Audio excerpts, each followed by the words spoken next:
One. My name is Anne Gannon and I'm the librarian here in Charleville Mall Library. It's situated right in the middle of the North Inner City, which is where the subjects for tonight's talk lived. So without further ado, let me hand you over to this evening's speaker, known to many of you from the East Wall History Group, Mr. Joe Mooney. And thanks very much. I'm just going to go to my screen share while we're now, and I think that's all okay there, Anne, is it? I can see that. Yep, that's lovely. Okay, I just close down the boxes here. Okay, first of all, just want to thank everybody who's attending. I'd like to say I'm honoured to be participating in the Dublin Festival of History. It is a big deal to me, and I want to thank Anne and Charleville Mall Library for the invite. Spanish Civil War is a very complex subject. I'm going to try and avoid as much of the complexities as I possibly can this evening, and concentrate on the stories of the people that I want to discuss in the North Inner City. So, just by way of starting, I just want to dedicate tonight's talk to the memory of Eddie O'Neill.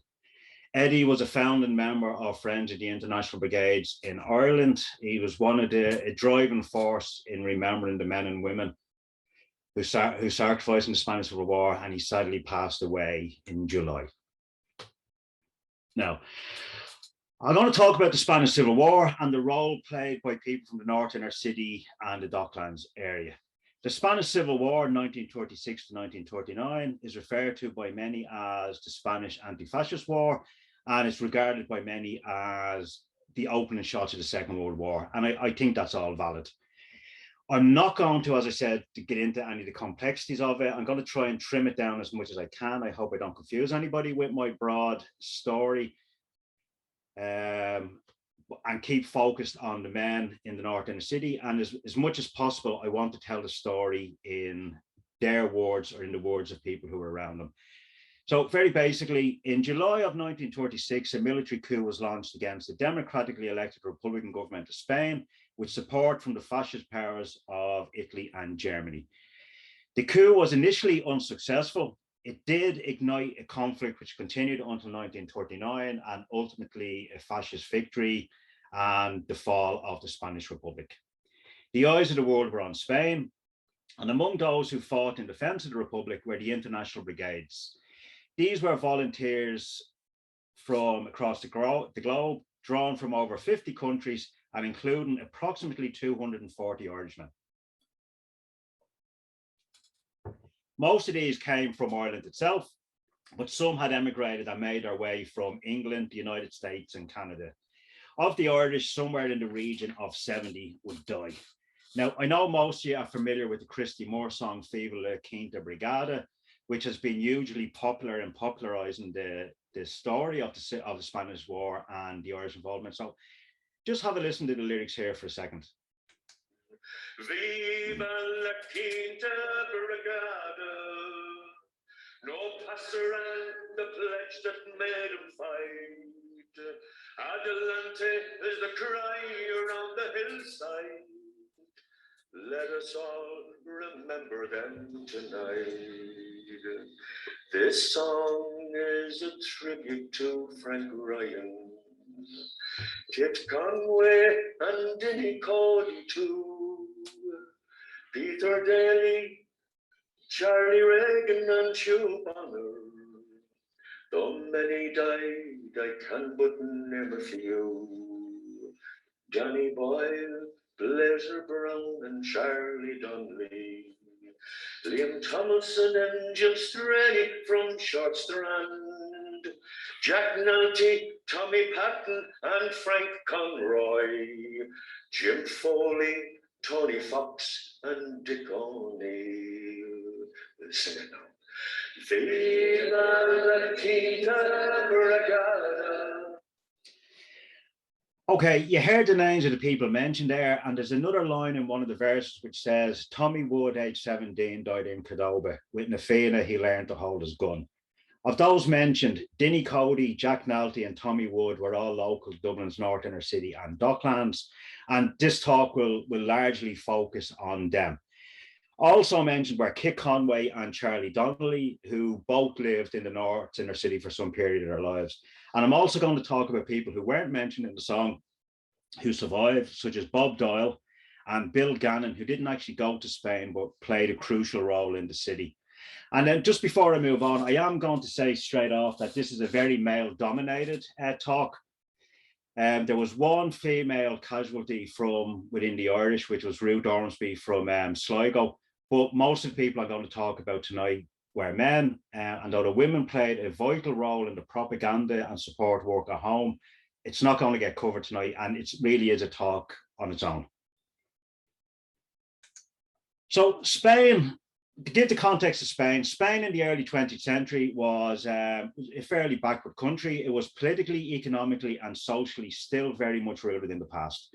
It was an ultra-conservative monarchy. The country still retained an almost feudal system with an aristocratic landowning class, a powerful army led by aristocratic officers, and a dominant Catholic Church that aligned itself with the ruling class and maintained the status quo.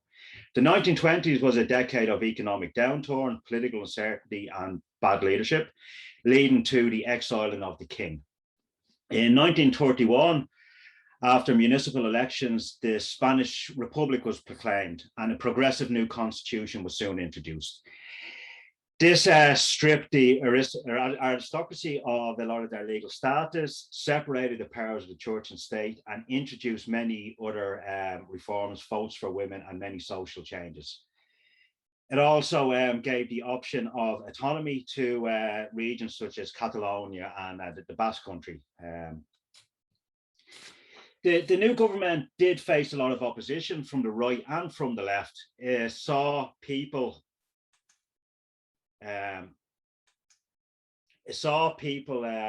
from the right disappointed because they were losing their power and influence, and some on the left didn't feel that the progress was fast enough. In 1933, there's another election, and a coalition of right-wing and conservative parties take power and suspend many of the reforms the constitution was implemented. The political instability continues, and in 1936, another election was called.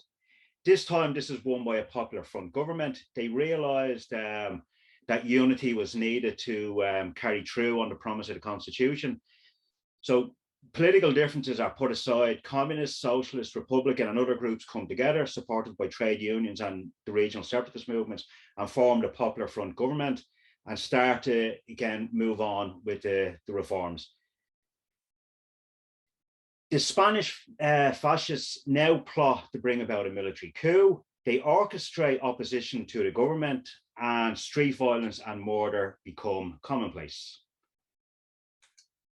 And then on the 7th of July, 1936, the military coup begins. Instigated by rebel generals and led by Franco, they, with the assistance of Nazi Germany, they land in transport planes, bring troops into the country and attack.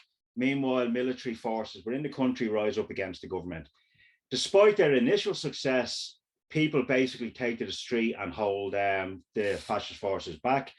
The government start to arm the militias, start to respond, and the coup is held in its tracks.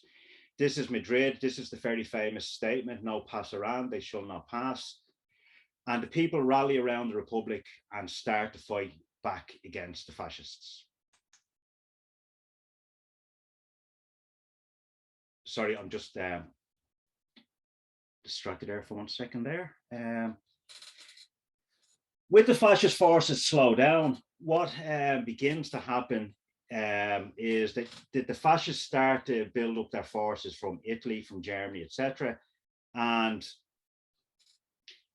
the Republic will receive support from Mexico, but mainly from the Soviet Union. And of course, the International Brigades will arrive to assist the Republican forces. And this will, as I said earlier, will drag on till 1939. So just to go back to Ireland, what was going on in the corresponding period. We had, of course, the 1916 Rising, which declared the Irish Republic. We then had, from 1929 to 1921, the War of Independence, and in 1922 and 23, a civil war. The Civil War was a victory for the Free State forces. The Cumann Gael government come to power, and the anti-treaty Republican forces are defeated. They will consider the Cumann Gael government as counter-revolutionary. A rethink has to go on within the Republican movement of how they're going to progress. And some of them had already been involved with radical social politics, such as socialist, labour and trade union bodies. And there's a move by some within the IRA and Republican movement to the left. And also De Valera founds Fianna Fáil. Fianna Fáil breaks with the abstentionist policy, wins the election in 1932 and comes to power. This is a massive blow to Cumann Gael, and Owen O'Duffy, who had been chief of police under the Cumann Gael government, goes off and forms the Blue Shirt movement. The Blue Shirt movement is a fascist movement, very much modelled on Mussolini's Italy. It has the stiff arm salute, it has the uniforms, etc. As chief of police, O'Duffy had exaggerated the communist threat in Ireland. In 1932, there's the Eucharistic Congress, so there's a new religious fervour in the country, and this provides, fertile recruits for both the Blue Shirts and groups such as the Christian Front. In August of 1933, the Blue Shirts planned to have a massive rally in Dublin. The Fianna Fáil government believed this is part of a planned coup, much like Mussolini's March on Rome, which brought him to power. They ban the rally, and the Blue Shirts are outlawed. O'Duffy goes on to form Fine Gael, stands in the next election unsuccessfully, and he kind of goes off to lick his wounds, but he still has ambitions of coming back, which he will. Now, during the same time as the Blue Shirts are emerging, there's also a discussion within the IRA, which boils down to social agitation, kind of versus the more traditional militarist approach. And you see many moving towards communist and socialist politics. This comes to a head in 1934 with the establishment of the Irish Republican Congress. This attempts to draw political, trade union and military activists into a left-wing united front, which would lead the fight for the Workers' Republic. Despite the Congress being initiated by and led by key IRA figures such as Frank Ryan, Peadar O'Donnell, and including James Connolly's children, Nora and Roddy, the organisation is treated as antagonistic by the IRA. This leads to resignations and expulsions of long-serving IRA men. And these people will generally, and I'm being very general here, form the backbone of the Irish contribution to the International Brigades. One of the dividing issues, or the central issues relating to Spain, and I'm not going to cover it here, it's too complicated, is around religion. The Catholic Church and press coverage in Ireland portray what's happening in Spain as a religious war. It's a fight between religion and godlessness, communism versus Catholicism. The killing of clerics and the burning of church property does take place. The Republican government move to stop this activity happening, and they basically do curb it. There's also the killing of clerics by the fascist side, particularly in the Basque Country, which is strongly Catholic and remains loyal to the Republic. I just brought those a couple of posters to show this is a meeting in Rathmines by the Christian Front. This is a number of national meetings. But here in America, you have Michael O'Flanagan, fighter for Irish freedom, the famous Sinn Féin priest, is speaking in support of the Spanish Republic.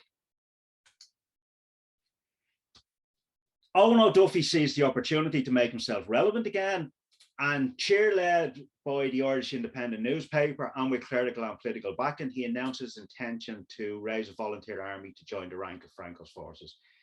6,000 men apparently answer the call, and eventually 700 will go to Spain. Their intervention is not well regarded in Spain. They get involved in a firefight with fellow fascists. They refuse orders to go into battle.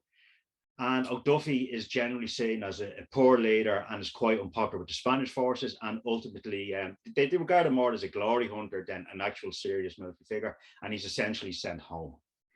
This cartoon here, the contemporary cartoon, says it all. It's the Spanish Council of War, a sign on the wall saying foreigners barred. You have an Italian, you have a Moor, you have Hitler from Germany, you have Portugal represented, but they won't let O'Duffy in. So basically, he wasn't welcome in Spain, but back home he was popular in regard for this. I have to say, popular opinion in Ireland at the time was in support of Franco. This is the blue shirts or O'Duffy's men being received in the Mansion House, and here's Lord Mayor Alfie Bourne giving a very weak, stiff-arm salute, but he had invited them there.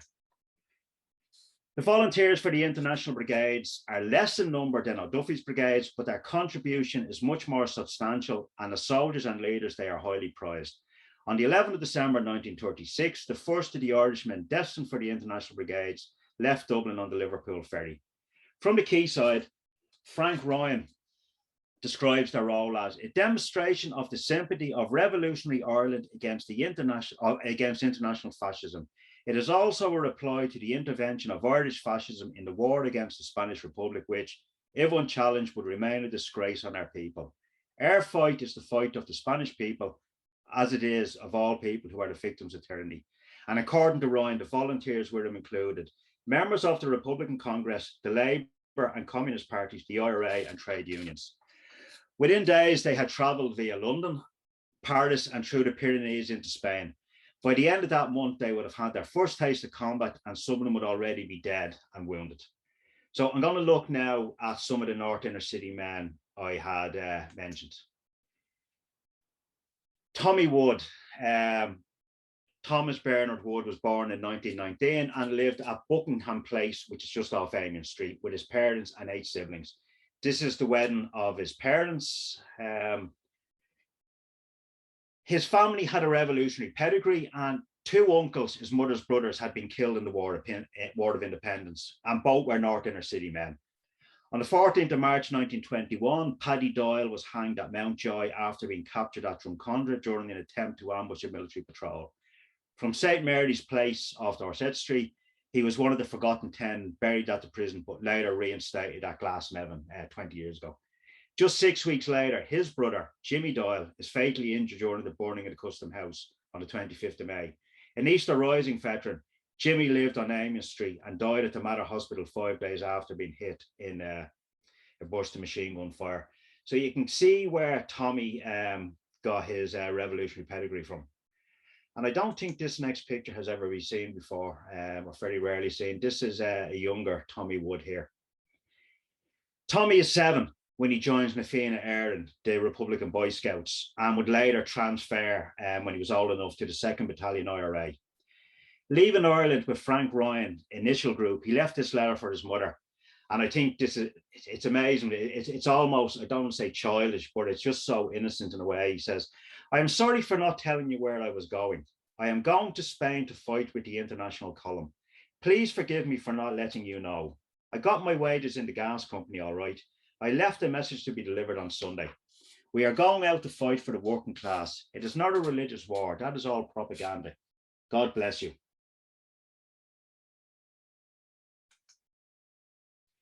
This is Denis Cody, or Dinny Coady, as he was more commonly known. He lived at Waterford Street in the North Inner City, which is now gone, but it sat between Marlborough Street and Gardner Street, and I believe this is a picture of it here.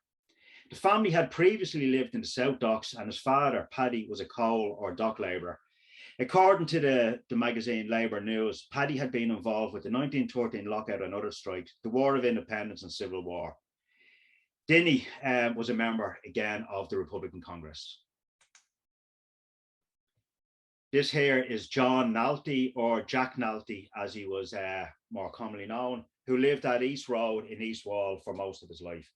The family had moved there from Galway in 1908, and his father, an ex-RIC inspector, became a watchman in a local oil company. As a pupil of the Wharf School in East Wall Road, Jack was there when the schoolboy went on strike in 1911. And this is the school record from East Wall School, and you can see John Nalty's name here. He gives his own account of his revolutionary influences. He said, I should mention what sent many lads into the national movement was the example shown by the men who fought and gave their lives for Irish freedom in the revolt of Easter 1916. And in particular, James Connolly, who was our first working class leader and who was executed, though badly wounded. In 1917, at the age of 15, I joined the Boy Scout movement known as the Fianna. This was a national revolutionary movement for Irish boys and was closely connected to the Irish Republican Army. In 1919, he transfers to the IRA and fights during the War of Independence and Civil War. And he says, as a member of the Republican forces, I fought in the Dublin area till I was arrested in March of 1923 and then was interned in the Curragh till the end of November that year. This is a very important period of his life during the Civil War because he says, it was through discussion in the internment camp I had begun to take an interest in working class politics and shortly afterwards joined the Revolutionary Workers Group. And then he goes on to say, up to 1934, I was still an active member of the IRA. And then because of my working class activities, I became a member of the Communist Party on its formation in 1933, sorry. And regarding the IRA, he says, I was dismissed from its ranks in May of 1934. For about 3 years before my dismissal, I had held the rank of company commander. And because of this, many of my company also resigned. After that, I gave my time solely to working class activities. He was actually dismissed at a meeting in Hardwick Hall near Hardwick Street. And another account says the commanding officer saluted them as they left and said that it was a sad day to see them going. Jack was also a champion runner, and he can be seen here in the number 57 shirt. He ran with the Dublin Harriers and successfully represented Ireland in a cross-country tournament. Again, according to himself, in 1934, he was elected chairman of the oil section of the union, the Irish Transport and General Workers Union. And this comprised of men in 8 oil firms in the port for a total of 600 men. And then between this period and 1936, from his expulsion from the IRA, he continues his working class activity. This during this time, jailing and arrest will be an occupational for hazard for Jack and many of the others. And just 2 of these newspaper cuttings you can see here, you can see John Nalty. If you look through the other addresses, you can see a lot of them in the North Inner City. You can see Charlie Donnelly, North Great Georgia Street, who would go to Spain. You can see another Doyle. Sorry, that's a different Doyle. Roddy Connolly, James Connolly's son. Thomas O'Connor, Denis Cody, Dinny Coady, Eugene Downing, who will go to Spain. So it's just a pattern that within that period, a lot of political activists are committed to their work, and these are the people that will end up ultimately going to Spain. And I just put this one of interest because it's a Friday, and on Friday, a lot of people like their traditional fish and chips. This is another case when Jack Nalty was arrested. And also arrested with him was Leo Burdock of Marrowbone Lane. Leo Burdock, of course, is part of the famous Chipper family. And in 1936, Jack, along with Frank Ryan, Tommy Wood, etc., will head off to Spain, as does his close friend, Paddy Duff. Now, some of the other people that I'm going to focus on, or I'll just talk about, this is Bob Doyle, obviously taken later in life. Robert Doyle was born at Linnenhall Street in the North King Street area in 1916, with his father working at Dublin Port, I believe. He becomes close to Kit Conway, the IRA figure originally from Tipperary and a War of Independence veteran. In Bob's own words, I first met Kit Conway when I joined the IRA as a teenager in 1931, when he recruited me into the 1st Dublin Battalion of the IRA. He used to drill us in the fields west of Cabra, which would prove useful later in the war in Spain. He lived for some time with Bob on Cable Street, I believe, where he says, Kit and Bob lived there. He says, Kit used to keep a Tommy gun under the bed with a case of ammunition. He'd take it out and clean it. He could assemble it with his eyes closed.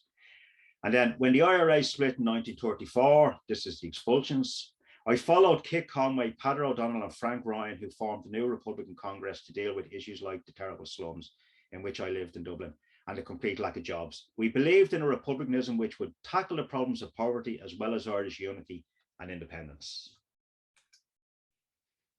This is Kit Conway.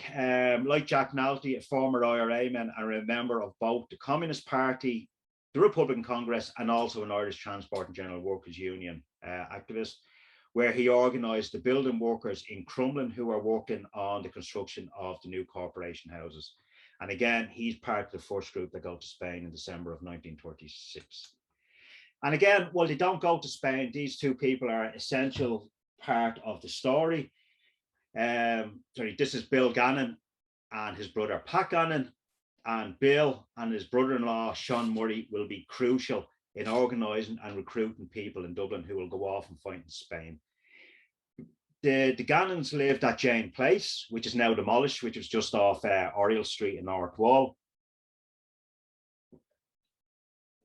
where they had neighbours such as Frank Thielen and Tom Ennis, who would become famous in the War of Independence. At the onset of the Civil War, Bill, as a member of the anti-treaty forces, was in the forecourts when it's bombarded and is afterwards jailed in Mountjoy. He's in there when Rory O'Connor, Dick Barrett, Liam Mellows and Joe McKelvey are executed by the Free State forces. And 5 years later, he'll be part of the group in, I think it's 1927, which would assassinate Kevin O'Higgins, Minister for Justice, who had signed their death warrants. Bill's sister Maggie marries Sean Murray, a Belfast man who'd been one of the founder members of the Irish Communist Party, and they'd become close to people like Jack Nalty and Kit Conway.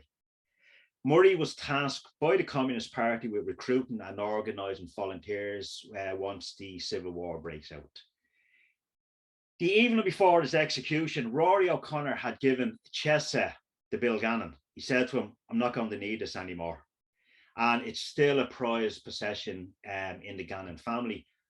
On the eve of the journey to Spain in 1936, Jack Nalty and Frank Ryan played upon this chess set in the then current Gannon home in Mountjoy Street. And that chess set, I have to say, I had the honor of holding that and having a look at it a few years ago. And it was it's a really significant memento of Irish revolutionary history.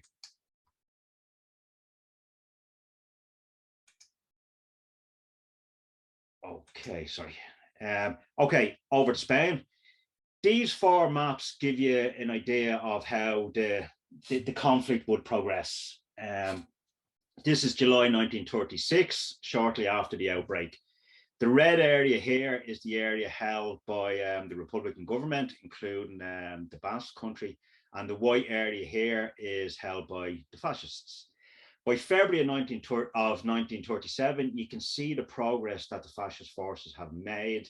And I'm not going to go into any of the details of the battles or how the progress, but you can see they made significant gain. By April of 1938, you can see the gain hasn't been as significant, but it's starting to defy the forces. And of course, by this stage, the Basque Country has been taken over by the fascists. And by September of 1938, you can see, again, Barcelona, the Catalonian regions are very much isolated. And from this period on to 1939, basically will be the end game for the war. The Republic will fight heroically to survive, but as you can see, they're surrounded and it's going to be impossible. Okay, the International Brigades, this is just a selection of propaganda posters from the period. The International Brigades would play a role in most of the key battles and campaigns, with the Irish involvement starting with the defence of Madrid in 1936, carrying through the Battle of Jarama in 1937, and finishing with the Battle of the Ebro in 1938, and other encounters in between.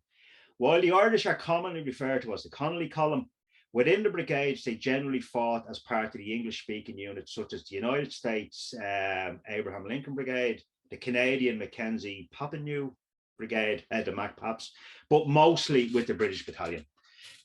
Essentially, with an international force, it's important to have people who speak the same language grouped together.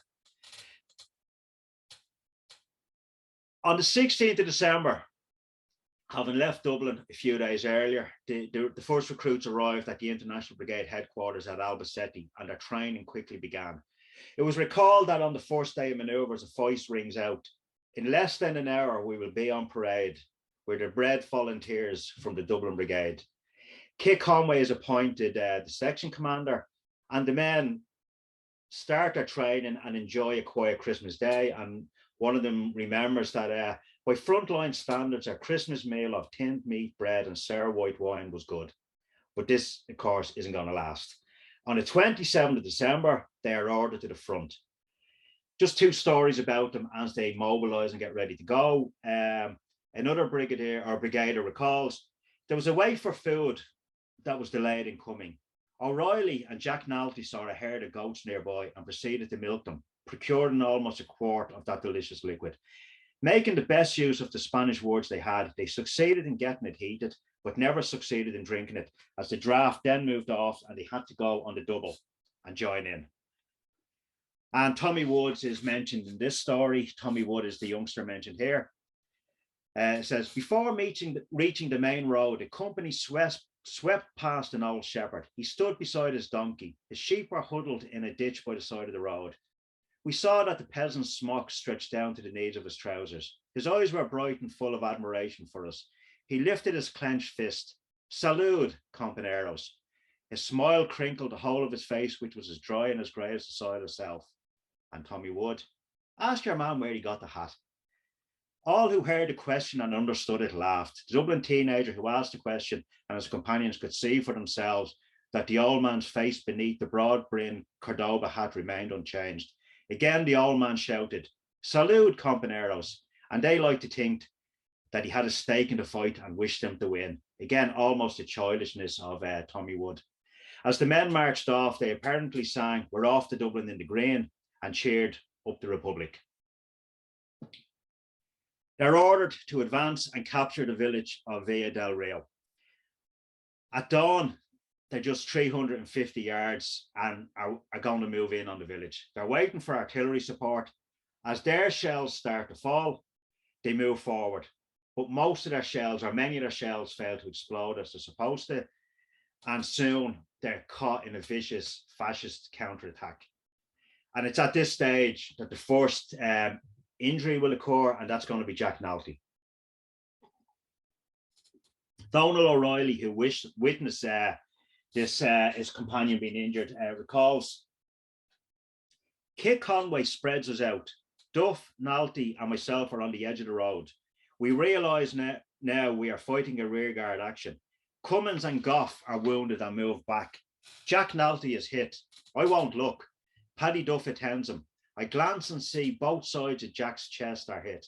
I feel I must cry or act the pig, so I go back to the gun for relief. It's clear Jack is badly hit. I think he is finished. We advise Jack to start making his own way back. We'll cover the ground later, perhaps. Jack crawls away. Now, of course, he doesn't die. Frank Ryan recalls later on that Jack Nalty was caught in machine gun fire. He had 3 bullets in his chest and his right arm was broken. Of course, a man with such an iron constitution is alive and on the mend today. 8 Irish men will die in this first bruising encounter, including the 17-year-old Tommy Wood. Sorry, this is Jack Nalty and Paddy Duff, and you can see in this picture, Jack Nalty is holding on to his wounded arm. On the 13th of January 1937, there's a report in the Irish Independent newspaper that 17-year-old Tommy Wood, who was serving with the Reds at Albacete, is suffering from cell shock. Unfortunately, this would not be the case. Tommy had actually died on the 27th of December. His family would endure a 6-month agonizing wait to finally get confirmation of this. And this is a letter from his father trying to find out information. And he says, the only information I have is that he was wounded late in December last, and he is probably in some small hospital around Cordoba. I have heard several rumors that he was killed, so that I would rather know that than that this suspense will continue. His mother is very anxious about him. But eventually they will get details from Frank Ryan, who himself was wounded and was out of action, so he couldn't reply. He says, he was wounded on the Cordoba front on December the 29th last. I was talking to 2 comrades who brought him to the dressing station. He was hit above the left knee, and then again as they were bringing him in. This time the bullet hit Tommy in the head, but the 2 lads with him thought it was only a graze as he was conscious all the time. He was brought to Anjahar Hospital, and the first report from there was very favourable. And then we could get no more news of him. It is only now that I found out why. So after 6 months, they get the terrible news that their son had died. The next of the first group to die would be Dinny Coady. And his death is described by Waterford man Frank Edwards, who was wounded in the same instant. He said, "We are lying in a position on a ridge. Dinny Coady lay near me with another Irishman, Pat Murphy, between us.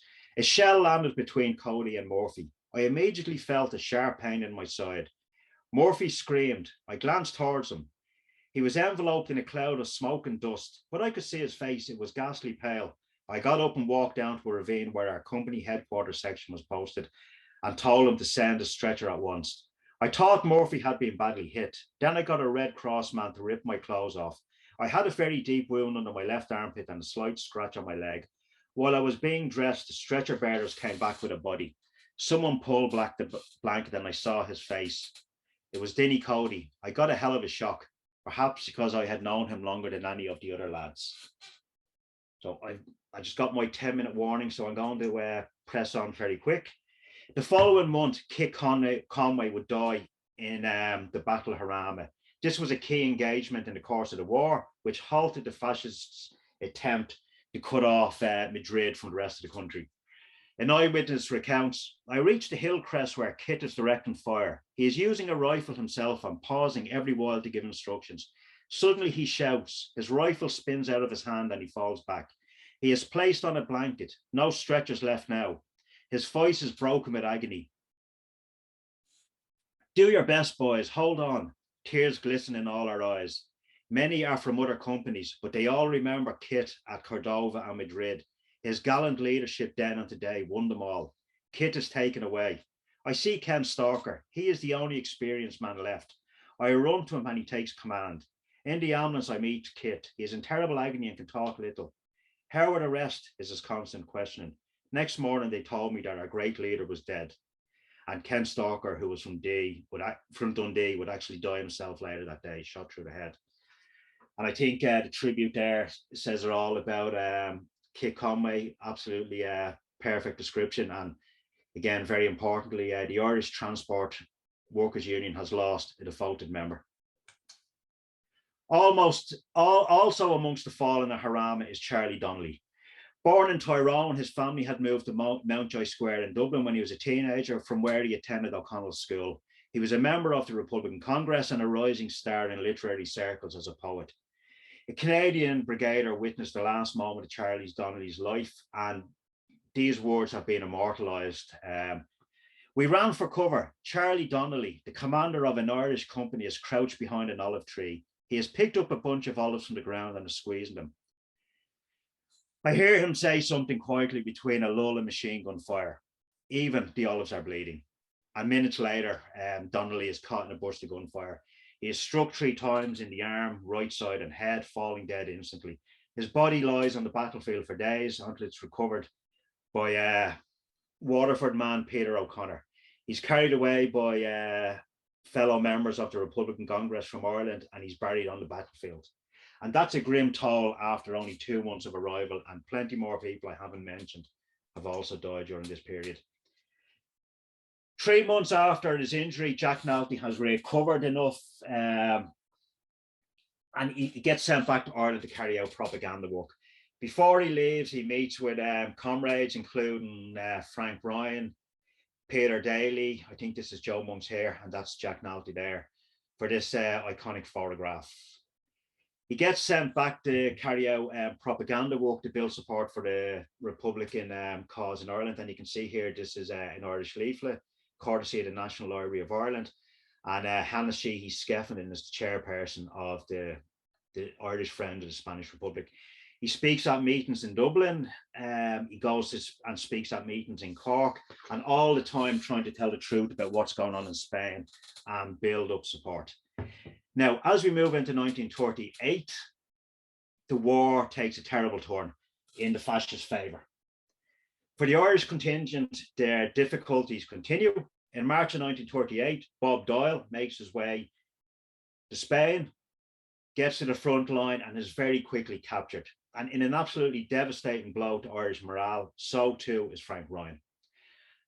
Having been injured at Harama, he has recuperated, carried out extensive organisational propaganda work for the International Brigade, and chooses to return to action. The capture of Ryan and Bob Doyle is recalled by Mortis Levitas, a Jewish volunteer from Dublin's Little Jerusalem district up near the South Circular Road. Basically, they're heading towards what they think is their own lines, and a battalion of Italian fascists come towards them in tanks, etc. They're quickly overrun and captured. They're taken to the notorious prison of San Pedro, a converted monastery where Republican prisoners endure an absolutely brutal regime, including interrogation by Gestapo officers. Now, rushing ahead, it's around this time that Jack Nalty and Paddy Duff, who'd also been injured and back in Ireland, decide they're going to go back to Spain and back out to the front lines. This is a picture of Jack in happier times with a woman companion. This is a letter to his mother from London. As you can see, the address has changed to Fairview. In 1936, as Jack was heading to Spain, the family moved up to the Fairview area. His mother and his family don't want him to go, but he's determined. And this letter here that I'm showing you, the card, he says, I arrived safe in London and I looked around for a bit. I went to see the Grand National on Friday and then to see Jack Doyle that night at a theatre. I came from Liverpool the same night to here by bus. It's a long run, about 10 hours, so I had no sleep yet, but I will make up for the loss tonight. London is just the same as when I was here last time. I will write again in a week or so and tell you what I am doing. Hope all are well. In May, he's on the front lines and he writes, Pat Duff and myself have at last joined a battalion. And though they have got it a bit rough lately over here, they're in good spirits and living a good, healthy life in the open air, 24 hours out of the 24. I think that's a very rosy opinion of what's actually going on. The last big battle of the Spanish Civil War is the Battle of the Ebro. It's a massive attack into Catalonia, heading towards Barcelona, and it catches the fascists by surprise. The Republican troops gather, and on the 26th of June, they cross the river, the Ebro River, in boats. They build bridges and pontoons, and they manage to bring over a huge force and move forward towards the fascist territory. The fascists, of course, are backed up by Italians and massive, unbelievable amount of German weaponry, artillery, tanks, and air power. And the fascists basically pile into the area. It becomes a stalemate. It becomes a series of attack and counterattack, which goes on until September. And the men fight under absolutely under horrific conditions, the heat, the food, and the non-stop bombardment and attacks. Sorry, lost my train of thought there. At the end of August, Jack Nalty writes a letter to Jeannie Gannon, the sister of Bill Gannon, and living at Mountjoy Square, the very same house he played chess with Frank Ryan on the night before they left. He says, we are back on the line again. It's marvelous what men can endure in support of an ideal. And he finished the letter by thanking her for the letter she sent him and said, I thank you for your welcome and cheerful letter. Exactly a month later, Jack dies in combat. On the 21st of September, it was announced to the League of Nations that the International Brigades are going to be withdrawn from the conflict. The decision is made by the Republican government in the hope that this would force the European powers to demand the reciprocal withdrawal of Hitler's and Mussolini's forces, which of course doesn't happen.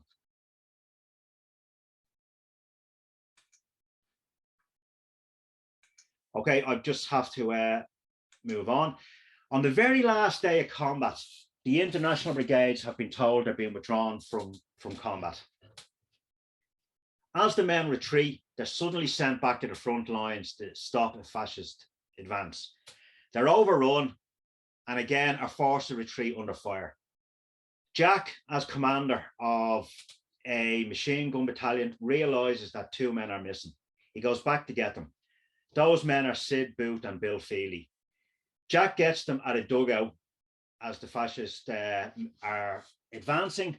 He tells them, we're retreating, we have to run. They gather up the machine gun and run down a hill. They get to the bottom of the hill. The fascists mount the hill, and Jack is hit in the head and dies instantly. Sid Booth is hit 7 times, and Bill Feely is also hit, but both men will survive. But tragically, Jack will die. And on the last day of fighting, so too will Lee McGregor from Inchicore. So I've run over my time. In 1939, April, Madrid will fall and Franco will come to power. Mussolini and Hitler rejoices. So what's the legacy of the Spanish Civil War? One, a couple of months after the end of the Spanish War, the Second World War begins, using tactics, weaponry, and the approach that they have learned fighting in Spain. The German fascists will unleash terror in Europe. For Spain, it's 35 years of a brutal dictatorship. And to quote somebody who I won't name, they haven't gone away, you know. Spain still lives with the shadow of what happened all those years ago. And, sorry.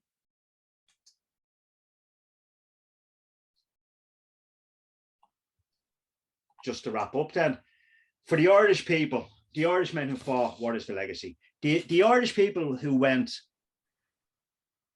did so against overwhelming public opinion in Ireland, risking censure and worse at home for their decision, and alienating themselves sometimes from former comrades. History has vindicated them. I think that it's as simple as that. They may have been a minority, but they were proven to be on the right side of humanity against barbarism, and history has judged them as heroes. How many people can name even one blue shirt or so-called Christian crusader who went and fought alongside the fascists? In Dublin, Belfast, Achill, Limerick, Louth, Sligo, Waterford, and counties all over Ireland, there's memorials to the Brigaders. Their names are well known in song and story. In October of 1938, at an emotional farewell rally for the Brigaders in Barcelona, the communist leader La Passionari declared, "You can go proudly. You are history. You are legend." And in the words of our own Christy Moore, Viva la Quinta Brigada, no passerand the pledge that made him fight. Adelante is the cry around the hillside. Let us all remember them tonight. Viva la Quinta Brigada.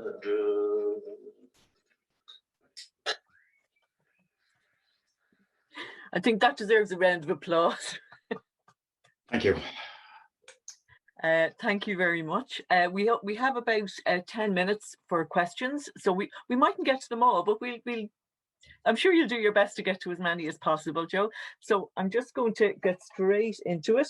There is we'll start with, there's a comment from Patsy Murphy saying it was a fantastic lecture and that it's great to hear the oral testimony of the Irish in the brigade. And I think that's true. It's great to hear what people from their own, what they said themselves. We have a comment from James Williamson who mentions that he has met Reverend Donald Lothrop from the Community Church of Boston, and James has shared several links to that information, which I don't think people got, but I've tried to save them. So if anyone wants them, we can share them later. Two people, Joe, somebody, Aidan Brennan asks do you know if any of the local residents in the North Inner City fought with O'Duffy's Brigade? And somebody else then asked, did any of the Irish members of the 15th International Brigade ever fight against O'Duffy's Brigade? Does anyone know? Okay, there is a list of people who fought with O'Duffy's Brigade. I don't know it that well. It's not my kind of field of interest, but there is a list of people who fought with O'Duffy's Brigade, and I would be very, very surprised if there wasn't some from the North Inner City. Mm-hmm. In a couple of years earlier, a crowd had gathered in the Pro Cathedral for a mass, and the priest had initiated a kind of a fury against communists in the city, and the crowd marched from the Pro Cathedral to the communist offices and attacked it. So a lot of them would have been people from the north inner city. Of course, you also had the Animal Gang, which was famous in the north inner city, which allied themselves in some instance with the blue shirts, etc. So I would be very surprised if there wasn't people from the north inner city who went off and fought. And on the streets of Dublin, certainly men from the north inner city who were part of the Republican Congress and the IRA would have fought men from the north inner city who would ally themselves with the blue shirts and the Animal Gang, but not in Spain. They never crossed paths in Spain. And I would also say that the blue shirts and the Duffy's Crusaders who went to Spain didn't really cross paths with too many people, because they weren't very good fighters. When they did go into the combat, they fought against fellow fascists by accident. They also refused to go into combat when they were ordered to at one stage. And I think they probably, in a drunken escapade, I think they probably shot more dogs in Spain than they fired at any Reds while they were over there. So no, they never crossed paths in Spain. Thank you. And there's several comments about that really enjoyed the lecture, and I'll try and get to. Oh, Cahill asks, you mentioned that the majority in Ireland were in favour of a nationalist Spain. How were the survivors of the Republican forces treated when they returned home after the Civil War? Okay, not very well. As I said, the war was portrayed as a war between Catholicism, the church, and communism. So a lot of people favoured the fascist forces because they were misled into believing they were fighting for the church. Not necessarily that everybody supported them because they were fascists or even particularly liked O'Duffy. They misunderstood what was going on in the war, so that's why they supported them. The survivors weren't treated very well. A lot of them, like men like Bob Doyle, actually went to London after the war, didn't really come back to Dublin. Some of them went to other countries because they didn't want to face what was ahead of them in Ireland. Michael O'Riordan from Cork, when he was injured in the Battle of the Ebro, a letter was sent to his mother to say that he'd been injured, and the postman apparently arrived at the garden and threw the letter at him and says, "I'm sorry, he's still alive." Now, Mick O'Riordan did come back to Ireland. People like Bill Gannon, who had helped organise the brigades from Dublin, as I said, was blacklisted for many years and had a hard time getting work. So a lot of them would have been blacklisted, and they would have been looked down upon for what was seen as having gone up against the church in Spain. But as I said, I think it's important to note that I think history has vindicated them. They were on the right, sorry, not the right side, the correct side in the conflict against European fascism of the 1930s. Very good. Yes, a lot of people saying fantastic, fantastic talk.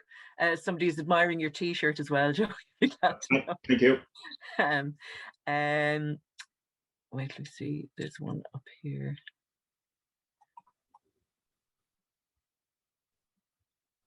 Somebody else, Andrew, is listening to this from Edinburgh, and he's very happy to be sitting in the city of James Connolly to listen to this talk tonight. Thank you.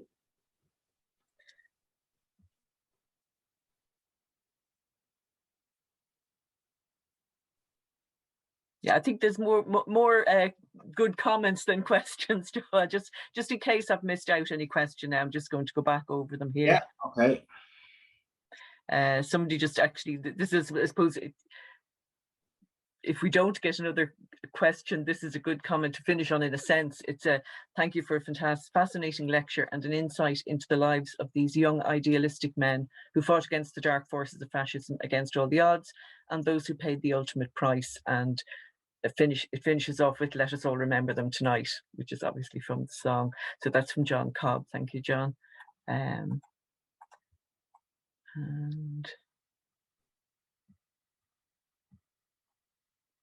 I see a question here, if you don't mind me answering it. Yeah, please do.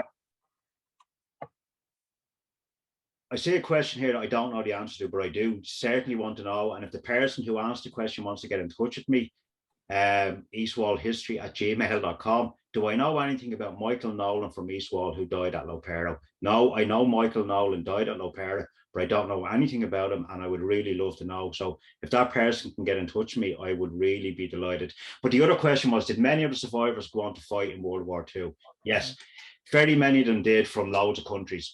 For some of the Irish, there was some difficulty. Some of them would have joined, say, I think some of them joined the RAF. For some of them, there would have been still a difficulty of joining a British military force.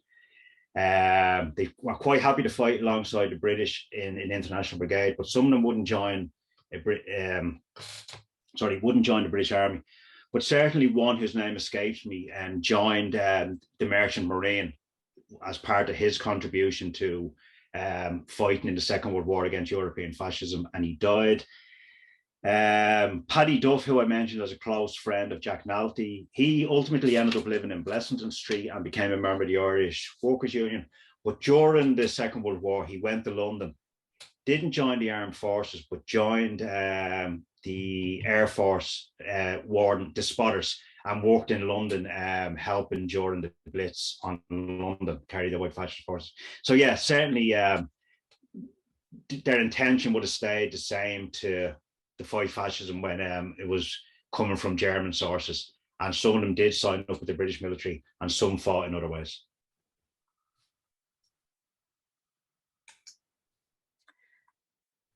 Thanks.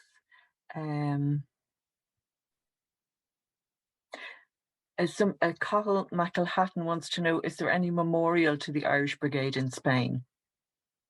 In Spain itself, yes. In the region of Jarama, there's a memorial to Kit Conway on the battlefield near where he died. Nearby, there's a memorial to Charlie Donnelly.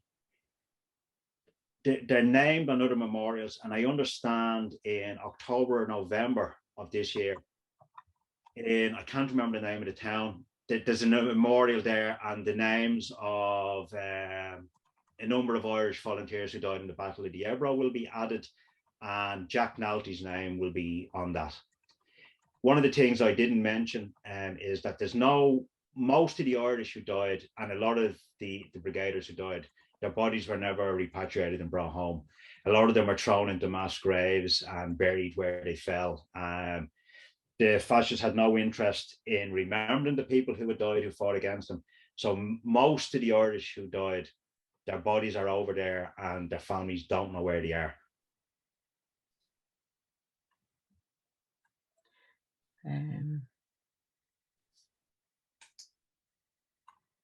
You've answered the Michael Nolan question, I think, haven't you? I'm just trying to see in the last few minutes what else is there now. I see two questions if you want me to answer them. Go ahead. James Williamson asked, did any Irish fight with the anarchists in Spain? I'm not 100% sure, but some Irish fought. Some Irish were in Spain, including ambulance drivers who went out of their own accord and actually fought at the Battle of Madrid and in the region before the brigades were formed and the others came out. I think some did fight with the anarchists, and one person from North Wall fought with the Basque forces. And there's another question. I moved on and missed it there. How did Frank Ryan end up in Germany? Again, that's almost a subject of another talk. Frank Ryan was captured by the Italian fascists and brought to the prison camp of San Pedro. He was kept alive deliberately by Franco because he realized he had been a prominent IRA man and Republican, and he thought he would be of some value in a prisoner exchange. He was then eventually sentenced to death, but he was reprieved and he was handed over to German intelligence in an attempt to make him work with the Germans during the Second World War, which he refused to do. He said quite clearly that he was captured by them and they had him as a prisoner. He couldn't get back to Ireland. He worked to try and get back to Ireland and was prepared to come back to Ireland, but he insisted that he was 100% in favour of Irish neutrality. He supported De Valera, who had been somewhat of a political enemy with him beforehand. but refused to assist the German war effort. And eventually he died in Dresden of ill health and as a result of the hardships he'd fought in the war.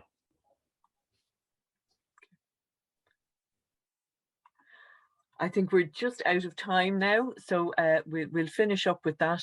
But thank you very much, Joe, for the very interesting talk, and also for answering all those questions as well.